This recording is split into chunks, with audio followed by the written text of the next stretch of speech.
The appointment frame is used to enter appointments. A maximum of 100 appointments can be entered per day. Each appointment specifies the from time to time, person number, and reason for the appointment.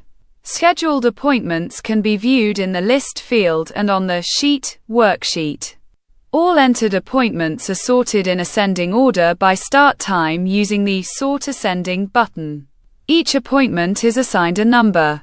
It cannot be edited, only deleted. The password for deletion is 3.